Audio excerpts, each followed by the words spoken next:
எதுக்கு சார் நீங்க மன்னிப்பு கேட்குறீங்க? என்ன நடந்து போச்சு? வானதியின் கருத்துப்படி அவர் ஆர்எஸ்எஸ் காரர். அப்போ ஒரு ஆர்எஸ்எஸ் காரன் இப்படி தான் அவமானப்படுத்துங்களா? இதுல தான் அவமானமான்னு எதுக்காக மன்னிப்பு கேட்கறேன்னு வரும்போது மன்னிப்பு கேட்கறதுக்கு என்ன இருக்குன்னு தானே கேட்டிருக்கணும் வானதி. நான் கேட்கறேன் சார், அதில் மன்னிப்பு கேட்கறதுக்கு என்ன சார் தப்பு பண்ணார்? அவர் வந்து ஜிஎஸ்டியை பாராட்டி பேசுறார், மத்திய அரசை பாராட்டி பேசுறார். இத்தனை பாராட்டுக்கு பின் அந்த ஜிஎஸ்டியை குறைக்க சொல்லலை, சீர் பண்ணுங்க, கொண்டு வாங்க, சமமா ஒரு ஸ்லாப்ல கொண்டு வாங்கன்றார். இது தப்பாங்க? எப்படி ஒரு அமைச்சர் மத்திய அமைச்சர் இருக்கிறவங்களுக்குள்ள ஏதோ ஒரு ஆதரவு எப்படி ரூமுக்குள்ள போக முடியும் சார்? எடுத்தது யாரும் அவங்களுக்கு தெரியும். ஏன் வெளியிட அனுமதிச்சிங்க? தம்பி நீ வீடியோ எடுக்கிற, சரி எடுத்துட்ட, வெளியே வந்தா தொலைச்சிடுவேன், சொல்லியிருக்கணுமா கூடாதா? சொல்லுங்க சார். இதைத்தான் அவமானப்படுத்துறதுன்னு நம்ம சொல்றோம். எதுக்காக வெளியிட்டீங்க? நீங்க அநாகரிகமாக நடந்துக்கிட்டு சரி அவர் பேசினாரு, முடிஞ்சுது. உங்களை வந்து பார்த்து மன்னிப்பு கேட்டாருன்னு வச்சுங்களேன், வாலண்டரியாக ஒருத்தர் மன்னிப்பு கேட்டாருன்னு வச்சுங்க, அந்த வீடியோ ரிலீஸ் பண்ணது யாருங்க? இதை வானதிக்கு எதிராகவே கொண்டுட்டு போனாங்க ஒரு குரூப். அதை உறுதிப்படுத்துற மாதிரியோ என்னவோ லண்டன்ல படிச்சுக்கிட்டு இருக்கிற வேலையை கொஞ்சம் புக்கை மூடி வச்சுட்டு இந்த வீடியோ வெளியானதுக்கு நான் வருத்தப்படுகிறேன், மன்னிப்பு கேட்கிறேனே சொல்லியிருக்காரு. மன்னிப்பு கேட்க. இப்போ இந்தியா முழுவதும் பாஜகவுடைய செயலை கிழித்து தொங்க போட்டுட்டு இருக்காங்க. இது வெறுமனே அரசியலா? அரசியலா கூட நீங்க வச்சுங்க. ஒரு தொழிலதிபரை எப்படி நடத்த வேண்டும் என்ற எண்ணம் கிஞ்சித்தும் இல்லாமல் இப்போ அவங்க வானதி சீனிவாசன் அவர்கள் செய்தியாளர் சந்திப்பில் பேசும்போது இதே இடத்துல ஒரு ஆண் எம்எல்ஏ, ஆண் அமைச்சர் இருந்திருந்தா இந்த மாதிரி இது சுய பச்சாதாபம், குறைஞ்சபட்ச நியாயம் கூட அதுல இல்லை. அமைச்சரா இருந்தா இன்னொன்று சொல்லட்டுமா, இந்த இவ்வளவு பெரிய சிக்கலை ஆக்கவே விட்டுருக்க மாட்டாங்க. ஆண் பெண் எப்படிங்க நீங்க பாகுபாடு பார்க்க முடியும்? அந்த மனநிலை ஒரு எம்எல்ஏ சட்டமன்ற உறுப்பினர் என்பவர் ஆணா பெண்ணெல்லாம் பார்த்தா வந்து பிரச்சனையை சொல்ல முடியும்?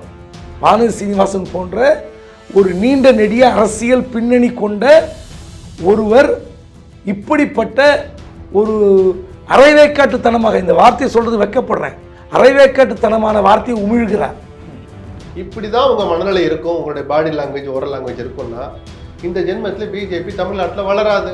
ஏன்னா அதனுடைய வழியை, அதனுடைய விளைவை இனிமேல் தான் பிஜேபி அனுபவிக்க போகுது. நான் எல்லா ஆங்கிலையும் மனசை வச்சு தான் சொல்றேன். தமிழ்நாட்டில் ஒரு எம்பி 10 ஆண்டு காலமாக, அப்புறம் 17 ஆண்டு கால தொடக்கத்தில் 3 ஆண்டு கால ஆட்சியில் ஒரு பிஜேபி ஜெயிப்பதற்கு இத்தனை தவம் இருக்க வேண்டியிருக்கு தமிழ்நாட்டில். அப்போது இந்தியா நம்ம கண்ட்ரோல் இருக்குன்னு சொல்கிறோம், ஒரு மாநிலத்தில் ஒரு எம்பி பெற முடியவில்லை. இவங்களை அனுப்புகிறீங்களே, இவங்களாம் எம்பி வாங்கி தர போகிறாங்க?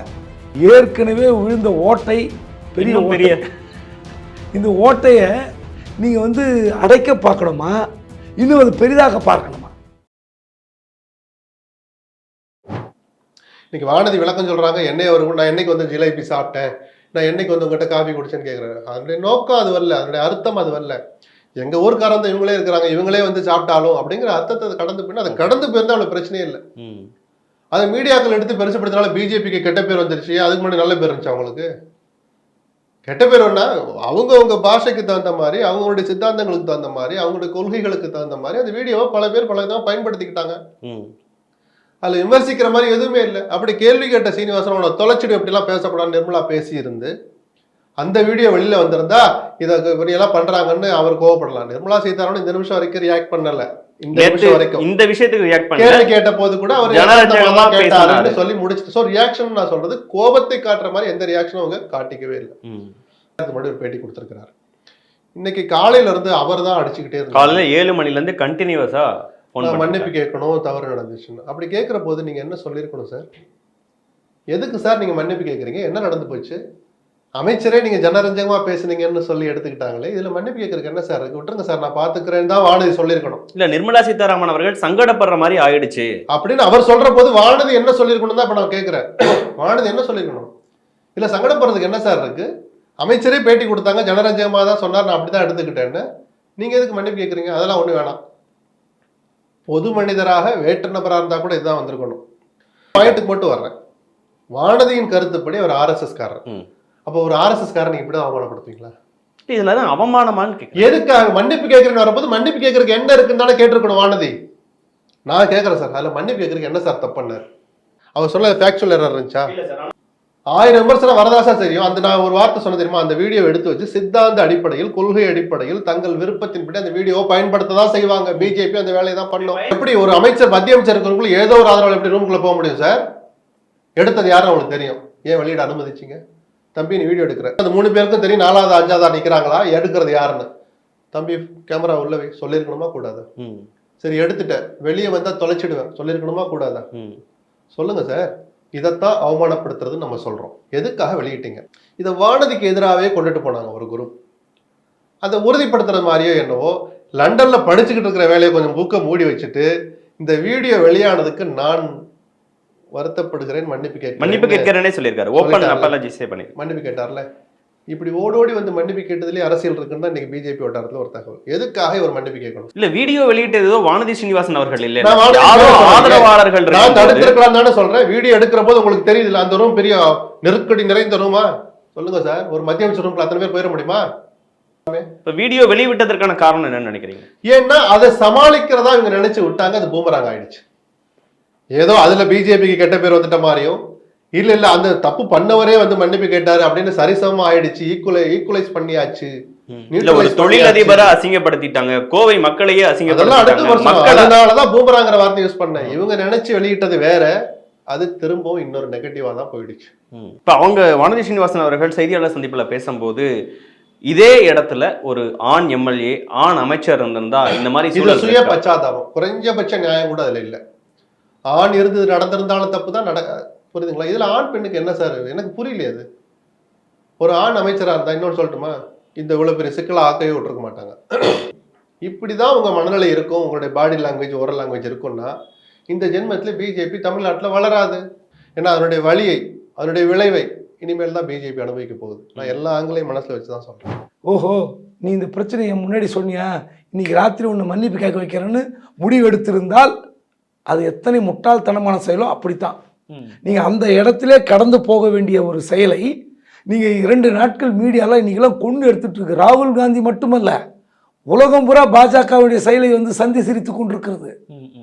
அண்ணாமலை லண்டன் போய் அங்கிருந்து மன்னிப்பு கேட்கிறார். எவ்வளவு மோசமான விஷயம். அவர் வந்து ஜிஎஸ்டியை பாராட்டி பேசுறார், மத்திய அரசை பாராட்டி பேசுறார். இத்தனை பாராட்டுக்கு பின் அந்த ஜிஎஸ்டியை குறைக்க சொல்லலை, சீர் பண்ணுங்க, சமமா ஒரு ஸ்லாப்ல கொண்டு வாங்கன்றார். இது தப்பாங்க? அதெல்லாம் சொன்னாரு. இப்போ இது ஒரு பார்வை அவங்க வந்து முன்வைக்கிறாங்களே சார் பாஜக. இதுவே அந்த மேடையில் ஒரு ஆண் எம்எல்ஏ உட்காந்துருக்காங்க, ஒரு மேல் உட்காந்துருக்காரு அப்படின்னா இந்த கேள்வி நீங்கள் கேட்பீங்களா? இன்னும் தமிழிசை சவுந்தரராஜன் என்ன சொல்றாங்கன்னா, இது ஒரு திமுக அமைச்சர் இருக்காங்க அப்படின்னா இந்த கேள்வி நீங்கள் கேட்டுருவீங்களா? கேட்டதுக்கப்புறம் அவங்க சும்மா விட்டுருவாங்களா? பாஜகனா நீங்க ஒரு டார்கெட் பண்றீங்க அப்படின்னு அவங்க ஒரு வாதத்தை முன்வைக்கிறாங்க. இல்ல வானதி சீனிவாசன் கோயம்புத்தூர் எம்எல்ஏ சொன்னதை திருப்பி சொல்லுங்க, அவங்க தெளிவா கேளுங்க, ஏன்னா மக்களுக்கு போய் சாரணும். சொல்லுங்க. வானசன் என்ன சொல்றாங்க அப்படின்னா, அந்த மேடையில ஒரு ஆண் உட்கார்ந்து இருந்தாங்கன்னா இந்த கேள்வி நீங்க கேட்பீங்களா அப்படின்னு கேட்கறாங்க. ஏங்க இது என்னங்க, ஆண் பெண் எப்படிங்க நீங்க பாகுபாடு பார்க்க முடியும்? அந்த மனநிலை ஒரு எம்எல்ஏ சட்டமன்ற உறுப்பினர் என்பவர் ஆணா பெண்ணெல்லாம் பார்த்தா வந்து பிரச்சனையை சொல்ல முடியும்? அன்னபூர்ணா வந்து கோயம்புத்தூருடைய ஒரு கிளாசிக் ஐக்கானுங்க. அது அன்னபூர்ணா தெரியாதவர்கள் யாருமே இருக்க முடியாது. அப்போ அந்த அம்மா இன்னொன்று சொன்னாங்க, அது எனக்கு ரொம்ப நகைச்சுவையாக இருக்குது, ரொம்ப பரிதாபம் பார்க்குறேன். வானதி சீனிவாசன் போன்ற ஒரு நீண்ட நெடிய அரசியல் பின்னணி கொண்ட ஒருவர் இப்படிப்பட்ட ஒரு அரைவேக்காட்டுத்தனமாக, இந்த வார்த்தையை சொல்றது வெக்கப்படுறேன், அரைவேக்காட்டுத்தனமான வார்த்தையை உமிழ்கிறார். நான் அந்த ஹோட்டலில் ஜிலேபி சாப்பிடலன்னு. ஏங்க கோயம்புத்தூரில் இருக்கிறவன் ஆனால் அன்னபூர்ணால சாப்பிடல, ஸ்வீட் சாப்பிடலன்னு சொல்ல முடியுமா? ஒரு அரசியல்வாதியை பற்றி ஒரு தொழிலதிபர் தவறாக பேச மாட்டார், தவறாக போர்ட்ரேட் பண்ண மாட்டார், நீங்க தவறாக வந்து சித்தரிக்க முடியாது. ஏன்னா பிசினஸ் இருக்கு பின்னாடி. ஆமா, நீங்க வந்து ஒரு தொழிலதிபர் எங்க ஹோட்டலுக்கு ஒரு வருவார், வராமலே சொல்லுவாரா? நம்ப முடியுமா உங்களால? அதே ஊர்ல எம்எல்ஏவா இருக்கிற வானதி சீனிவாசன் அந்த ஹோட்டலுக்கு போடல, ஜிலேபி சாப்பிடல. அப்போ ஒரு இனிப்பு விவகாரம் கோயம்புத்தூரை பெருமைப்படுத்துகிறது, இன்னொரு இனிப்பு விவகாரம் கோயம்புத்தூரை சிக்கலில் ஆழ்த்துகிறது, சிறுமைப்படுத்துகிறது, அவமானப்படுத்துகிறது. அது எப்படி ஒரு ஹோட்டல் ஓனர் வந்து இந்த அம்மா வராமலே வந்தேன்னு சொல்லுவாரு? நம்புற மாதிரி இருக்கா? சொல்லுங்க, நியாயமா சொல்லுங்க. நான் எங்க வெளியூர்லேருந்து போறவங்க கூட அன்னபூர்ணா சாப்பிட்றான், கோயம்புத்தூர்லேயே பிறந்து வளர்ந்து இத்தனை ஆண்டு காலம் அரசியல் செய்து அந்த ஹோட்டலில் போய் ஜிலேபி சாப்பிடலன்னு சொல்ல முடியுமா? ஒருத்தர் வந்து உங்களை மேல குற்றச்சாட்டு வைக்கிறார், நீங்கள் தான் ஜிஎஸ்டி பற்றி கேட்டீர்கள் என்றார். உங்கள் பக்கத்தில் உட்காந்துற அம்மா தான் ஜிஎஸ்டி பற்றி விளக்கம் கேட்டாருன்றாங்க. வட மாநிலத்தில் ஸ்வீட் அதிகமாக சாப்பிடுவாங்க, அதனால தான் ஸ்வீட்டுக்கு குறைச்சலாக போட்டாங்கன்னு வானதி சீனிவாசன் சொல்வதாக சொல்கிறார். உடனே எழுந்து, நான் என்னைக்கு உங்கள் ஹோட்டலுக்கு வந்தேன், ஸ்வீட்டுக்கு ஜிஎஸ்டி குறைன்னு என்னைக்கு சொன்னேன், கேட்கலாமே. அதெல்லாம் இந்த கருமாந்திரம்லாம் கிடையாதுங்க, அரசியலே கிடையாதுங்க. ஜிஎஸ்டி இருக்கிறவங்க போய் அரசியல்வாதி போய் கலந்து பேசினா அதை சொல்லுவாங்கல்ல, அவர் காங்கிரஸ் கட்சிக்காரா, அவர் திமுககாரா சொல்லுங்க, அவர் அதிமுககாரா? அன்னபூர்ணா யாருன்னு உலகத்துக்கு தெரியும். அப்புறம் வந்து திரும்ப அரசியல்னா ரொம்ப தப்பான கேள்வி. நான் என்ன கேட்குறேன், இப்போது அண்ணாமலை எதுக்கு மன்னிப்பு கேட்டார்? அண்ணாமலைக்கும் வான சீனிவாசனுக்கும் நடக்கிற சண்டையில் உள்கூத்தில் அண்ணாமலை வெளியிட்ட அரசியலாது? இல்லை அண்ணாமலைக்கும் நிதியமைச்சர் நிர்மலா சீதாராமனுக்கும் நடக்கிற உள்கூத்து அரசியலில் போட்ட அரசியலாது? சும்மா இல்லை இது. இப்போ இந்தியா முழுவதும் பாஜகவுடைய செயலை கிழித்து தொங்க போட்டுட்டு இருக்காங்க. இது வெறுமனே அரசியலா? அரசியலை கூட நீங்கள் வச்சுங்க. ஒரு தொழிலதிபரை எப்படி நடத்த வேண்டும் என்ற எண்ணம் கிஞ்சித்தும் இல்லாமல் நீங்கள் அநாகரிகமாக நடந்துக்கிட்டு, சரி அவர் பேசினாரு முடிஞ்சுது, உங்களை வந்து பார்த்து மன்னிப்பு கேட்டான்னு வச்சுங்களேன், வாலண்டரியாக ஒருத்தர் மன்னிப்பு கேட்டான்னு வச்சுங்க, அந்த வீடியோ ரிலீஸ் பண்ணது யாருங்க? பாஜகவுக்கு பின்னடைவு இதெல்லாம் விட்டுருவோம் நம்ம. அதை வந்து அந்த கட்சி வந்து 10 ஆண்டு காலமாக ஆட்சியில் இருக்கிறது, தமிழ்நாட்டில் கால் பதிக்க வேண்டும் என்று விரும்புகிறார். 100% கல்வி அறிவு படித்த கேரளாவில் கம்யூனிஸ்ட் காங்கிரஸ் மட்டுமே கோலோச்சுகிற அந்த மாநிலத்தில் பாஜக ஜெயிக்குது. அதை விட இங்கே வந்து ஆன்மீகம் தலை தூங்குகிற ஒரு பூமி தமிழ்நாடு. அந்த இடத்துல ஒரு சீட்டு ஜெயிக்கலுங்க, எவ்வளோ கொலை வெறி இருக்கும். தமிழ்நாட்டில் ஒரு எம்பி 10 ஆண்டு காலமாக, அப்புறம் 17 ஆண்டு கால தொடக்கத்தில் 3 ஆண்டு கால ஆட்சியில் ஒரு பிஜேபி ஜெயிப்பதற்கு இத்தனை தவம் இருக்க வேண்டியிருக்குது தமிழ்நாட்டில். அப்போது இந்தியா நம்ம கண்ட்ரோல் இருக்குன்னு சொல்கிறோம், ஒரு மாநிலத்தில் ஒரு எம்பி பெற முடியவில்லை. இவங்களை அனுப்புகிறீங்களே, இவங்களாம் எம்பி வாங்கி தர போகிறாங்க? ஏற்கனவே விழுந்த ஓட்டை பெரிய இந்த ஓட்டையை நீங்கள் வந்து அடைக்க பார்க்கணுமா, இன்னும் அது பெரிதாக பார்க்கணுமா? என்னுடைய கேள்வி அதுதான்.